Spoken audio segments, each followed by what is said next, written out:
저희 오늘 첫 번째 시황맨 오늘 판승천이 와 계시는데요. 어제 나스닥이 7% 올랐습니다. 저도 뭐 최근 10년간 하루에 7% 오른 장을 잘 본 적이 없고 예. 오늘 제가 감히 판승철님께 노래 한 소절 청해봐도 되지 않을까 저는 그렇게 생각하는데 오늘? 이게 사전 협의되지 않았기 때문에 제가 잠시 청해보고 안 된다면 그러니까. 뭐 나중에 좀 더 오르고 다시 부탁을 드려야 될 것 같습니다. 너 악보 보셔야 될 수도 있고. 네 맞습니다. 예. 판승철님이 지금 전혀 준비 안 되는 상태이기 그러니까요. 때문에 무리한 부탁을 드릴 수는 없잖아요. 그렇죠. 제가 아주 예. 조심스럽게 여쭤보려고 네, 일단 인사 먼저 한번 드릴까요? 알겠습니다. 네, 네 어서 오십시오. 네, 안녕하세요. 안녕하십니까. 예. 안녕하십니까. 어제 나스닥 7% 올랐는데 혹시 네네. 하루에 7% 오른 거 보신 적 있으십니까?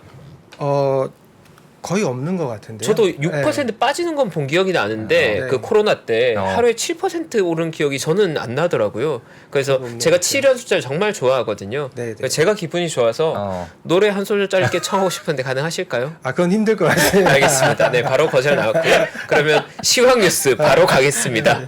네, 가시죠. 일단, 그래도 전일 시황에 산타 이즈 커밍 투 타운으로 네. 제목을 생각을 했었는데 좋습니다. 어찌됐든 뭐 이제 퇴근하면 노래방이라도 가서 연습이라도 해서 오도록 하겠습니다. 알겠습니다. 좋습니다. 준비는 하신다는 예. 말씀 준비해야죠. 충분합니다. 뭐 금용인지 태형인지 네. 준비해야 됩니다. 태형이 좋습니다. 태형이요? 네, 알겠습니다. 물가 상승률이 이제 예. 전일 이제 예상보다 작게 나오면서 시장 급등 출발했고요. 뭐 아시다시피 연준 의원들의 비둘기적 발언으로 폭등했습니다. 그러니까 이제 연준 의원들 연설을 요약하면 간단하게 이렇게 하면 될 것 같아요. 이번 CPI 데이터가 좋아서 금리 인상 속도와 폭은 조절 가능하지만 금리 낮추는 것은 안 돼. 이렇게 얘기하면 될 것 같습니다. 여러분께서 말씀을 하셨는데 결국 이 내용인 것 같고요. 뭐 저도 너무 기분이 좋아가지고 어제 밤늦게까지 신나서 봤는데요. 그 향후 시장은 두 가지에 초점을 맞출 것 같아요. 이제 성장과 물가가 있는데 지금까지는 우리가 물가에 모든 초점을 맞춰왔지 않습니까? 시장이 그래 왔었는데 이제는 이제 성장 쪽에 조금 더 우선순위를 두지 않을까라는 생각이 조금 듭니다. 지금 우리가 성장이라고 하면 첫 번째는 이제 중국 리오프닝이랑 미중 관계 개선 이쪽을 봐야 될 것 같고요. 물가는 역시 미국 CPI 보면 알 수 있을 것 같고요. 아마 중국 얘기하면 좋아하지 않으시는 분들도 많을 것 같아요. 근데 이제 우리가 중국을 봐야 하는 이유는 중국이 우리가 지금 투자하자 이 뜻이 아니고요. 어찌됐든 두 번째로 큰 소비 시장이고 가장 많은 기술을 생산하고 소비하고 수출하는 국가는 맞거든요. 네. 그러니까 뭐 아직까지는 세계의 공장이라는 거죠. 그래서 우리도 이제 이쪽에 계속 관심을 두고 봐야 된다라는 거고요. 특히 이제 지난주에 나와서 제가 좀 경박스럽게 했더라고요. 뭐 그 중국 리오프닝 가능성으로 시장이 폭등했다. 그 말씀 드리면서 기뻐했었는데요. 네. 그때 보면 대규모 위안화 매수가 발생을 했었더라고요. 나중에 다시 한번 이제 차트로 보여드리겠지만 그날 원화 강세의 배경이 됐던 것 같아요. 그날 이후로 원화가 되게 강세를 나타냅니다. 네. 그리고 이제 오늘도 하루 종일 이제 그 재밌는 게 있어요. 뭐냐면 중국 ADR 같은 경우는 미국에 상장이 돼 있잖아요. 예를 들어서 알리바바가 홍콩에도 상장이 돼 있고 미국에도 상장이 돼 있는데 두 개가 이제 미국장이 끝나고 나면 다음날 아침에 이제 홍콩장이 열릴 때 시가를 보면 거의 두 개 가격을 맞춰서 시작을 해요. 항상. 그래서 당일날 시가보다 높으면 뭔가 호재가 있었다는 뜻이 되는 거거든요. 근데 장 중반에 오전장 끝날 때는 이제 살짝 밀렸었어요. 시가보다 살짝 밀려가던 게 이제 오후장 들어서면서부터는 본격적으로 다시 오릅니다. 이게 뭐 때문에 그랬냐면 사실 저는 어저께 그 미국 시장 동시효과도 CPI 전에 보시면 이미 움직이기 시작했었어요. CPI 발표 1시간 전에 움직이거든요. 예. 왜 움직였냐면 그때 중국 국무원 방역 완화 지침이 나와요. 아니라고 했었잖아요. 지난주에 금요일 날 맞다고 하고 토요일 날 아니라고 했었는데 방역 지침이 어제 나옵니다. 밤에. 그러면서 시장이 움직이기 시작했고요. 내용이 뭐냐면 방역 완화 지침 및 백신 접종을 하겠다. 그리고 치료제 비축을 가속화를 하겠다라고 얘기를 했거든요. 그리고 오후장 구체적인 개선 방침이 나오면서 상승폭이 확 커지기 시작합니다. 뭐 내용은 그렇게까지 뭐 중요한 것 같지는 않아요. 제가 봐도 약간 어이가 없는 거거든요. 밀접 접촉자가 7일 집중 격리하고 3일 자가 모니터링 한다라는 게 5일에서 3일로 축소된 거예요. 예. 사실 은 대단해 보이지 않잖아요. 근데 중국 입장에서 보면 이게 대단한 거거든요. 이전에는 1차, 2차, 3차 계속 추적을 했었어요. 접촉자를. 근데 2차 밀접 접촉자 등은 추적하지 않겠다라고 나오거든요. 그러니까 밀접 접촉자 그 한 명, 예를 들어서 아파트 한 단지 전체를 봉쇄를 했다면 지금은 한 동만 하겠다 이런 내용이거든요. 그래서 뭔가 변화가 있다. 근데 이 작은 변화가 시장을 이렇게 막 변동시킬 만하고 사람들을 흥분시킬 만한 내용인가? 라는 거죠. 근데 제가 볼 때는 충분히 그럴 만한 게 이게 이제 시작이다라는 거죠. 얘네들은 변화의 시작이라는 거고. 그리고 14일 이제 15일 날 이제 G20 회의가 있잖아요. 그러니까 14일 미중 회담이 아마 이제 바이든이 희망한다라고 얘기를 했었고요. 그리고 각자의 레드라인에 대해서 논의를 하고 싶다. 중국이 생각하는 핵심 이익과 미국의 핵심 이익이 무엇인지 이해하고 상충하는지 밝혀보자 한번 이라고 얘기를 했거든요. 저는 이게 굉장히 큰 진전이라고 생각을 합니다. 요것만 좋아지면 굉장히 좋아지겠죠. 예. 그리고 호주 총리가 저는 호주라고 쓰고 카나리아라고 읽고 싶어요. 카나리아. 네, 호주 총리가 시진핑과 양자 회담을 희망한다. 무역 장벽 철폐 요청 이렇게 기사가 났거든요. 네. 그러면서 대화는 언제나 옳대요.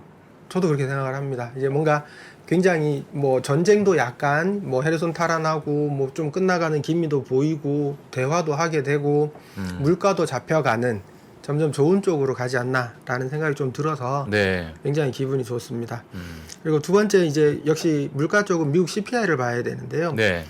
이제 물가가 하향 안정화되고 나면 그 다음에 나올 거는 이게 연착륙이나 경착륙이냐의 논쟁이 본격적으로 시작이 될 거거든요. 표현하기 어려운데 둔화냐 침체냐 이렇게 되잖아요. 아, 그렇죠. 근데 사전적인 정의가 없어요.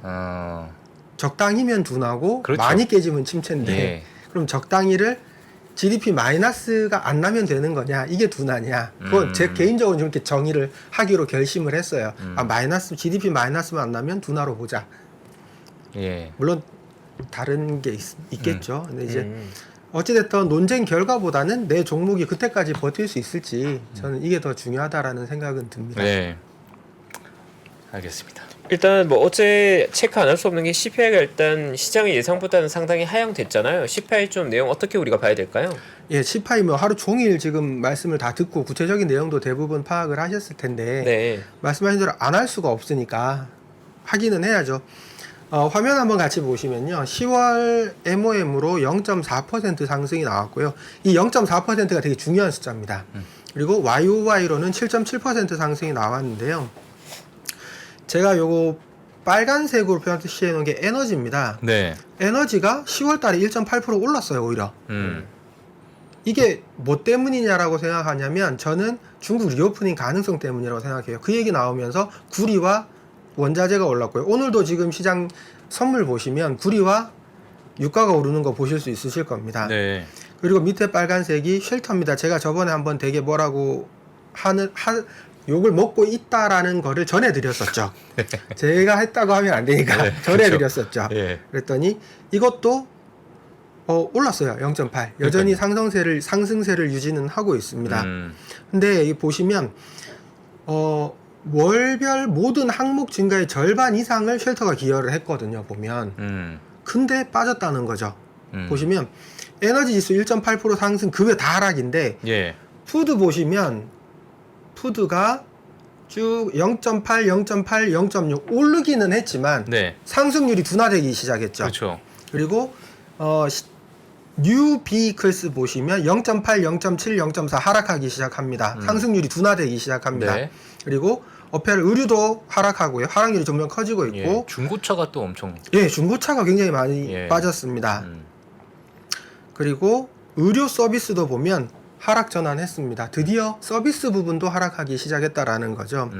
그러면 이게 제가 볼 때는 주거비가 정상화되면 쉘터가 빠지기 시작하면 물가는 빠르게 하락할 가능성이 존재하잖아요. 아, 이것 그렇죠. 때문에 어제 시장이 되게 흥분했다고 저는 생각하거든요. 그러니까 성장과 CPI가 이제 물가가 동시에 물가가 잡힐 기미가 보이면서 이제 성장이 드러나는 아주 나이스한 국면으로 가는 거 아닌가. 네. 근데 제가 지금은 뭐 시간이 되면 이제 앞에 두 개는 성장에 대한 얘기를 할 거고 뒤에는 부정적인 얘기 그 두 가지가 있는데 시간이 안 되면 부정적인 얘기는 빼버리도록 그렇게 하겠습니다. 네. 그리고 제가 어제 계산을 한번 해봤어요. 자, 우리가 긴축이라는 표현을 생각을 해보면 실질금리가 플러스라는 뜻이잖아요. 그러면 실질금리는 명목금리에다가 인플레를 뺀 거거든요. 예. 지금 이게 마이너스인 상태인데 예를 들어서 12월 FOMC에서 기준금리를 0.5% 한다면 확정은 아니지만 매우 높은 확률로 하겠죠. 그리고 23년에 2월, 3월 0.25%씩 인상을 하면 저는 출구가 보이는 거 아니냐. 이게 5%잖아요. 딱 터미널 레이트이기도 하고 MOM 기준 0.4% 이하만 나와준다면 내년에는 그러니까 3월 이후로는 금리 추가 인상이 필요 없을 수도 있지 않을까라는 계산을 한번 해보게 되더라고요. 밑에 표 보시면 지금부터 MOM을 저는 중점적으로 볼 거거든요. 그 아까 전에 0.4%가 중요하다고 말씀하셨던. 네, 맞습니다. 요거 계산해 보니까 0.4가 중요한 것 같아요. 예. 0.4 이하를 맞춰야 돼요. MOM으로 0.3이 나오면 네. 지금부터 내년 10월 달 걸 보면 물가 상승률은 3.66으로 찍힐 거거든요. 그러면 2월, 3월 0.25가 필요가 없어집니다. 실질금리가 플러스인 상태잖아요. 예. 근데 0.4가 되면 4.9가 되거든요. 그러면 2월, 3월 5%면 5에서 4.9 빼면 이것도 플러스거든요. 그러네요. 그러니까 앞으로 0.4 이하면 굳이 금리를 많이 올리지 않아도 되지 않을까라는 생각이 들더라고요. 예. 근데 문제는 역시 0.5가 넘어서게 되면 6.17, 0.6이 되면 7.44까지 올라갑니다. 이러면 그냥 뭐 그 볼커가 극복할 때 4년 걸렸잖아요. 불길한 일이 벌어지는 건데 지금 아까 앞에 CPI 보셨듯이 내려가지 않던 게 스티키하던 게 좀 떨어지기 시작했다라는 걸 감안을 했을 때 괜찮을 수 있지 않을까라는 생각이 듭니다. 예. 알겠습니다. 저는 일단 한번 0.4를 지켜봐야겠네요. 0.4 이하면 이하로. 됩니다. 예. 네, 0.4 이하로. 이하면 할 수 있습니다. 네. 네. 일단 뭐 산타랠리 어떤 뭐 가능성에 대한 점검 뭐 계속 이제 이어갈 수 있는데 네, 이어가죠. 또 어떤 요인이 있을까요, 지금? 제가 지금 말씀드리고 싶은 거는 제가 저번에 한번 변곡점일 가능성이 있다라고 말씀을 드렸었는데 네. 그 뭐 때문에 그랬냐면 환율이 꺾이기 시작했어요. 환율이 안정이 되면 매크로 두 개가 안정이 되잖아요. 네. 환율 안정 가능성이 물론 이제 시장 쇼크가 없어야 됩니다. 시장 쇼크라는 게 뭐 아시다시피 신용 리스크가 발생하면 문제가 되는 거고요. 또 중국이 봉쇄한다든지 뭐 이런 일이 발생하면 문제가 되는 건데 그게 아니라면 지금 현재 상황만 놓고 본다면 달러 인덱스가 지금 제가 요 자료 만들 때 108.21이었거든요. 115까지 거의 114, 113까지 갔었던 게 이제 11월 4일 기준으로 추세를 이탈하기 시작합니다. 이제 요 밑에 까만색 이 선이 50일 이평선인데요. 아시다시피 50일 이평선 위를 지금 쭉 타고 갈 때는 이게 지지선이 되어 왔었던 거죠. 지지선으로 역할을 하다가 이제 요게 꺾이면서 이제는 저항선으로 변경이 됐습니다. 그래서 환율이 하향 안전될 가능성이 되게 높아졌다. 기술적 분석으로 봤을 때는 그런데요. 이게 기본적 분석으로 생각을 해보면 글로벌 성장성이 갑자기 좋아진 게 하나도 없거든요. 미국 3, 4분기 반짝 좋아진 걸 제외하고는 1, 2분기 되게 안 좋았고요. 제가 4분기는 아직 안 나왔지만 좋아졌다라고 얘기하는 게 지금 GDP 나와보시면 좋아지고 거의 4%대가 나오거든요. 네. 좋아진 게 눈에 보여서. 근데 어찌됐든 다른 나라는 글로벌 성장성이 갑자기 좋아진 게 없었단 말이죠. 근데 여전히 미국 경제가 좋고. 근데 그것보다는 제가 생각할 때는 미국 재무부가 핵심 6개국의 환 방어를 용인했다라는 측면이 큰 것 같아요. 그러니까 일본이나 뭐 이런 나라들이 뭐 유럽이나 이런 데서 미 국채를 팔아서 자기 환율을 방어하든지 어떻게 하든지 하는 거를 예전 같으면 환 개입했다고 뭘 했겠지만 지금 아무 말도 하지 않잖아요. 이해한다라는 표현을 사용하잖아요. 그래서 용인했다라는 측면이 큰 것 같고 그리고 기존에 한쪽 방향으로 너무 쏠림이 컸다라는 거죠. 어제 갑자기 주가가 급등이 나온 것도 공매도가 너무 심했던 거잖아요. 폭락에 대한 극단적인 공포가 있었던 거잖아요. 한쪽 방향으로 너무 쏠림이 컸던 관계로 되돌림이 발생했다라고 네. 보는 게 예. 더 낫지 않을까라는 생각이 어제 듭니다. 시장이 어제 시장 아니요. 어제가 아니라 예. 주식 시장은 어제 시장이고 예. 지금 환 시장은 11월 4일부터 이미 변화하기 시작했다라는 거죠. 그렇죠. 이거를 네. 똑같은 모양으로 네. 이제 한국 걸로 보면요. 한국 걸로. 원 달러로 보면요. 예.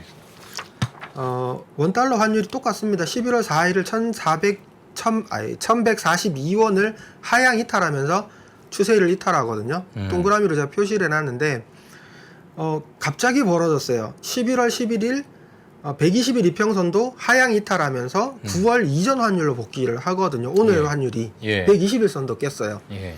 굉장히 급격하게 변했죠. 환을 움직일 수 있는 건 개인이 못 움직입니다. 기관이 움직이지. 뭔가 매크로적인 어떤 변수가 있었기 때문에 움직였지. 기관이나 외국인 말고 개인이 움직였다 이렇게 생각할 수는 없거든요. 그러면 지지선은 뭐 지금 요 차트로 봤을 때는 지지선은 200일 이평선인 1,300원에서 뭐 1,300원 10원 사이가 뭐 지지선이 될 수 있겠지만 지금 저항선은 60일 이평으로 봐야 될 것 같아요. 한 1,380원이 될 확률이 높아졌습니다. 예. 그러면 당분간 한국 환율은 하향 안전될 가능성이 커졌다라는 거죠. 저기 11월 4일이 1,142원이 1,442원이죠? 저 고점. 그렇네요. 예. 네. 감사합니다. 네. 예. 1,142원이 저기 밑에 있을까? 그렇네요. 네, 1,400. 죄송합니다. 예. 지적 감사합니다. 아니. 예. 혹시라도 또 틀리면 지적해 예. 주세요. 날카로운 눈매. 늘 네, 보고 네, 있습니다. 네. 예. 지금 네. 뭐 계속 네, 가면, 계속 진행해 주시면 됩니다. 예. 한국 역시 이제 한국의 경상수지나 무역수지가 갑자기 개선됐다고 보기 어려운 환경이잖아요. 이 환율 급락은 수급적인 요인이 컸을 것이다 라는 생각이 들고요. 정확하게 일치하는 게 중국 리오프닝 관련 기대감이 작용했던 게 컸던 것 같아요. 지금 원화하고 호주 달러는 특히 중국 통화 에 민감하거든요. 위안화에. 예. 위안화 변동폭과 굉장히 그러니까 방향과 굉장히 비슷합니다. 변동폭은 다르지만 그러니까 뭐 당연하겠죠. 우리나라 수출 제일 많이 하는 게 중국이니까. 그리고 뭐 그걸 가지고 뭐 제조를 해서 뭐 수출을 하든 뭐나 대금을 받든 뭐 어쨌든 중국과 관련이 있으니까요. 그렇습니다. 그래서 제가 볼 때 이제 CPI 안정이 되고 환율이 안정이 되는 걸로 봐서는 네. 당분간 산타랠리를 기대를 할 수 있지 않을까. 산타랠리. 그런 생각이 좀 듭니다. 예. 일단 뭐 중간 선거도 이제 뭐 거의 뭐 막바지 좀 가고 있는 상황인 것 같고 개표가. 예. 그리고 중간 선거도 좀 긍정적으로 보시는 편이신가요 혹시? 근데 저는 처음에 말씀드렸듯이 예. 그 중간 선거는 별 의미가 없을 의미 없다. 거라고 봤었어요. 예. 왜냐하면 크게 바뀔 게 없었고 음. 그리고 어찌 됐던 뭐 그게 결국은 인플레였거든요. 그렇죠. 결국 누가 되든 결국은 예. 인플레로 사실 돌아갈 CPI가 것이기 더 중요했죠 때문에. 이번에. 예. 네. 근데 뭐 어찌 됐던 뭐 레드 웨이브가 있을 거라고 생각을 했는데 그게 없었다는 점은 네. 조금 아쉬운 부분이지만 네. 어찌 됐든 하원은 그래도 공화당이 가져갔고 상원은 다시 선거를 재선이라고 해야 되나요? 네. 뭐 어찌됐든 결선 투표를 해야 되니까 거기에 거기에 따른 뭐 결과에 따라서 가는 건데 우리한테는 그렇게 시장에는 그렇게 큰 영향은 없지 않을까라는 생각이 듭니다. 네. 알겠습니다. 조금 준비해 주신 내용 조금 더. 네. 그렇군요. 어떻게 할까요? 아니요, 해야죠. 네. 이거 꼭 하고 싶었어요. 예, 알겠습니다. 산타랠리 리스크 이게 제일 큰 리스크인 것 같아요. 지금 정말 큰 리스크입니다. 예. FTT 사태인데요. 예. 이거 다 요즘 하도 많이 나와서 근데 저도 이게 너무 관심이 가서 한번 봤어요. 근데 이제 이 사람 이름은 우리가 기억 안 해도 될 것 같아요. 여기서 없어질 것 같으니까 굳이 SBF가 누군지 뭐 이런 건 알 필요가 없을 것 같고 뭐 그냥 이름 얘기한다면 샘 뱅크먼 프리드잖아요.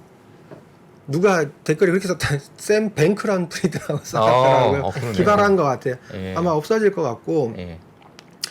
어찌됐든 알라메다 리서치라는 회사를 원래 운영을 하다가 투자 회사였어요. 트레이딩하고 투자하는 회사였는데 그 회사 이제 모여서 FTX 거래소를 만들죠. 그래서 거래소를 만들었는데 이게 문제가 있는 게 거래소가 FTT라는 토큰을 발행을 합니다. 자, 거래소 토큰을 발행을 했는데 이러면 거래소가 돈을 무제한으로 발행할 수 있잖아요. 토큰을 그렇죠. 무제한으로 만들 수 있죠. 근데 알라메다는 FTT 담보로 다양한 투자 및 트레이딩을 진행을 했다고 합니다. 예. 근데 문제의 발단을 보면 이게 좀 의심스러운 게 되게 많기는 의심스러운 점이 많은데 이게 참 어찌됐든 알라메다 대차 대조표에 문제가 있다는 기사가 나가요. 예. 기사가 나가자마자 바이낸스가 FTT 나 다 청산할 거라는 선언을 바로 합니다. 다음날. 그리고 뱅크런이 발생하고 FTT 가격이 22달러 이하로 하락하면서 FTX 유동성 문제가 불거집니다. 그래서 바이낸스 어쩔 수 없으니까 바이낸스한테 나 좀 사달라고 얘기를 했는데 바이낸스가 오케이 하고 다음날 바로 철회하죠. 이거 내가 손댈 만한 사이즈가 아니다. 나까지 딸려간다. 다 죽는다 이러다가 이러면서 끝이 났죠. 그래서 이게 바이낸스에 뭔가 계획이 있는 거 아닌가라는 아마 예. 의심도 많이 살 것 같아요. 제가 봐도 그럴 개연성이 있어 보이거든요. 예. 먹기 위한 계획이라고 봐야 되나요? 그런 걸? 그렇죠. 예. 왜냐하면 바이낸스가 이제 미국에 이제 진출을 안 했다가 미국에 이제 진출하고 이제 좀 크려고 하는데 FTX가 이제 코인베이스 다음으로 큰 회사잖아요. 예. 그러니까 이거를 인수하면 순식간에 점유율이 확 올라가죠. 이거 괜찮은데라고 생각했었지 않았을까라는 합리적인 의심은 들어요. 예. 예. 근데 요게 근데 저 폭탄을 끌어안을 만한 뭐 그게 네네. 될까 싶기도 하고 저는. 근데 그게 한 6조 정도라고 생각을 했으면 문제가 6조. 아마 돈이었으면 제 예. 생각에는 예. 아마 인수했을 것 같아요. 근데 바로 다음날 이렇게 미국 법무부하고요, SEC 증권거래위원회하고 조사 착수 들어가고요. 여기 얽히면 법적으로 가는 거는 그렇죠. 되게 큰 문제가 되잖아요. 예. 특히 미국은 강한데 그게 그래서 문제가 될 것 같아요. 근데 이 문제 원인이 뭐였냐면 이게 이 FTT 토큰을 찍어가지고요 알라메다로 대출을 해주고요. 네. 알라메다는 토큰을 담보로 달러를 또 대출을 받습니다. 그리고 대출받은 달러로 토큰을 다시 사고요. 네. 그럼 토큰 가격이 올랐을 거 아니에요. 네. 그러면 봐봐 우리 수익 났으니까 우리한테 투자해서 투자금을 받고 야. 또 그걸 가지고 대출을 또 땡겨요. 아니 근데 이게 왜 다 터지고 나서 보이는 거예요, 이게?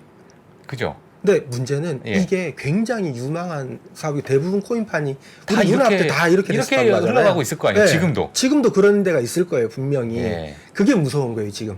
뭐가 터질지 모른다. 그러니까. 근데 이런 회사에 투자한 회사들이 전부 다 뭐 되게 뭐 유수한 기업들이잖아요. 소프트뱅크도 들어 뭐 소프트뱅크, 타이거 글로벌, 캐나다 세콰이어 캐나다 연금도 들어가 있던데. 캐나다 연금도 있죠. 싱가포르 국부펀드도 들어있죠. 45개 평균 2억에서 4억 달러 투자했다고 하거든요. 예. 싱가포르 국부펀드는 3번 들어갔대요. 6억에서 8억 정도 들어간 거예요, 그럼. 야. 그러면 다 날린 거죠. 모르죠. 근데 중간에 먼저 청산하고 다시 받고 청산하고 다시 받았을 수도 있어요. 세콰이어가 그렇게 얘기했거든요. 예. 우리 먼저 받았던 건 이익 떨고 지금 손실 떨면 똔똔이다 이렇게 주장하고 있거든요. 근데 제가 우려하는 건 세콰이어 이렇게 빨리 손절을 했다는 건 하루 만에 이거 지금 하루 만에 일어나는 일들이거든요. 다 손절 치고 있거든요. 예. 뭔가 법적인 문제가 걸릴 수 있지 않을까 싶어서 이게 빨리 손절 치는 거 아닌가 그런 합리적인 의심이 있어요. 저는. 근데 어찌됐든 이거는 뭐 코인판 일이고요. 예. 문제는 이게 주식판으로 전염될 수 있느냐 이게 지금 우리는 가장 큰 고민이잖아요. 예. 근데 솔직히 모르죠. 우리도 이게 어떤 게 어떻게 터질지. 근데 저는 어떻게 생각하냐면 그래도 코인베이스나 스퀘어나 페이팔 같은 핀테크 회사들은 지금까지 계속 재무제표를 내고 감사를 받아왔거든요. 이런 회사들은 그래도 이런 데 엮일 일은 별로 없었을 것 같아요. 특히 코인베이스나 이런 데는 애초에 그런 데 내용이 없어요. 대출이나 이런 거 애초에 나는 미국 법을 준수했기 때문에 우린 이런 사태가 있을 때 타격이 전혀 없다라는 얘기를 사전에 이미 했었었거든요. 그리고 6개월 뒤에 이런 일이 터지고 있는 거고요. 근데 이 친구들도 세계 4위 정도가 되면 엄청나게 큰 규모인데 이게 다 터지고 나서 야 이래 왔더라 이렇게 나오니까 얘네들은 검사를 안 받았나 뭐 그런 생각도 드네요. 법이 없어요. 법이 있어야 법치주의니까 법이 있어야 규제를 할 거잖아요. 예. 법이 없으니까 규제할 수가 없죠. 규제할 수가 없고. 우리도 이제 비슷한 게 있었잖아요. 위메이드 같은 경우 위믹스 코인 예. 국내가 국내에서 됐었죠. 국내에서도 그러니까 이런 관련 법이 있어야 되는데 그런 법이 아직 없고요. 이제 법이 저는 생길 거라고 보는데 네. 실제로 만들고 있고 아마 내년쯤에 만들어지겠는데 네. 이 법이 생기고 나면 살아남은 회사들은 이 판을 다 먹겠죠. 그거는 분명히 호재가 될 수 있죠. 근데 이번 FTX 사태는 좀 중요한 의미를 가지고 있는 것 같아요. 그러니까 이 FTX 사태가 뭐 글로벌 시장을 뒤흔들 정도의 메가톤급 악재냐 그건 아니겠지만 중요한 의미는 가지는 게 결국은 이 가상화폐 시장이란 거의 처음을 돌아가 보면 가상화폐 시장은 결국 중앙 집권적인 통화 발행에 대해서 저항하는 분산화된 권력을 가지겠다는 탈중앙화. 거잖아요. 탈중앙화. 그것이 명분이었는데 우리가 지금 바라보고 있는 건 화폐의 발행이라는 건 결국 국가의 신용으로서 발행이 되는 건데 그걸 중앙화되지 않고 분산되었을 때 어떠한 문제들이 발생하고 이제 우리가 보게 되는 것 같아요. 그러니까 물론 지나치게 중앙화된 기존의 통화 체계에도 문제들은 있겠지만 그거에 대안으로서 탈중앙화를 했을 때 과연 탈중앙화된 그 주체들이 신용에 문제가 없는가 신뢰할 수 있는가에 대한 의문들이 좀 생길 수 있는 그렇죠. 이벤트고 네. 사실 이번 FTX 같은 경우에는 글로벌리하게 최고의 벤처 캐피탈 자본이 다 들어가 있었습니다. 특히나 세콰이어가 이번에 3천억 정도 손해를 봤다고 하지만 세콰이어 같은 경우에 미국 내에서도 가장 존경받는 VC거든요. 그러니까 그런 곳조차도 매력적인 거래소로 봤던 건데 그 정도의 거래소조차도 실제로 내용을 뜯어보면 아무것도 없었다는 거거든요. 결론은. 네, 그들 간의 약속, 그들 간의 신뢰였는데 결국 중앙 집권화되지 않는 탈중앙화의 실체라는 게 이 정도 수준밖에 안 된다면 사실은 저희 입장에서는 신뢰할 수 있는가? 국가에 대해서 그러니까, 예. 벗어나서 각자가 더 합리성을 갖춘다고 했지만 실제로 이게 합리적인가에 대한 의문이 들 수밖에 그러니까 없는 거죠. 결국에는 사실 탈중앙화라는 이름이 있지만 몇몇 사람에 의해서 결정이 이루어지는 그렇죠, 거니까. 그렇죠. 그러니까 과연 탈중앙화 그렇다면 중앙화가 가진 문제점을 해결하기 위한 시도라면 더 나은 모습을 보여줘야 되는데 과연 이 비트코인 거래소나 최근에 이 노이즈들, 이 불안감들이 과연 중앙 집권화된 기존의 체계보다 더 나은 것에 대해서 저는 의문이 조금 들긴 한 것 같아요. 네, 그렇다면 물론 발전의 과정에서 발생한 노이즈라고 하더라도 다소 실망스럽긴 한 것 같습니다. 예. 이번에. 네, 저는 개인적으로 저는 뭐 가상화폐 시장에 크게 투자하거나 공격적으로 손실이 나거나 이런 건 없지만 기본적으로 뭐 국내에서 이번에 루나 사태나 아니면 FTX 사례를 보면서 과연 이 탈중앙화라는 게 어떻게 보면 약간 이상주의고 아직은 현실에서 갖춰지지 않은 게 아닌가라는 회의감이 약간 들긴 하더라고요. 그러니까요. 저는 그래서 그 탈중앙화라는 명제 자체에 대해서 좀 약간 회의감이 들었던 그게 저는 더 좀 의미 깊었던 것 같아요. 네, 개인적으로 그래서 약간 좀 실망감이 들었습니다. 그러니까요. 네, 네. 왜냐하면 저는 개인적으로 이 FTX라는 거래소가 미국 내에서 넘버원이 될 수 있는 굉장히 앞서가 있는 거래소로 인식하고 있었고 실제로 SBF 같은 인물 역시도 가장 유명한 인플루언서 중에 한 명이었잖아요. 그 정도 인물조차도 사실은 리스크에 대한 대응은 안 돼 있었다는 거죠. 네, 왜냐하면 금융 시장에서 예상 밖의 리스크랑은 언제나 상존하는 거거든요. 근데 그것에 대한 관리가 전혀 안 돼 있었다는 게 저는 잘 이해가 안 가더라고요. 네, SBF 같은 인물도 개인 자산이 20조가 넘던 자산 이틀 만에 제로가 됐다고 하는데 뭐 그 금액의 규모를 떠나서 이틀 만에. 네, 뭐 리스크 관리라는 개념이 없는 거죠 여기에서는. 네, 하여튼 사실 기존 금융의 관점을 보기엔 이건 제가 볼 리스크에 대한 대응이 없었다. 네, 뭐 보호막이 없는 거죠. 그렇죠. 투자자들은 근데 누가 책임지냐는 그러니까, 생각이 저는 예, 들더라고요. 제 말이. 네, 그러니까 탈중앙화 굉장히 중요한 명제고 나아가야 될 비전일 수 있는데 현실화 될 수 있을까? 약간 퀘스천. 네, 예. 저는 그런 면에서 좀 실망스러웠던 것 같아요 이번 사태가.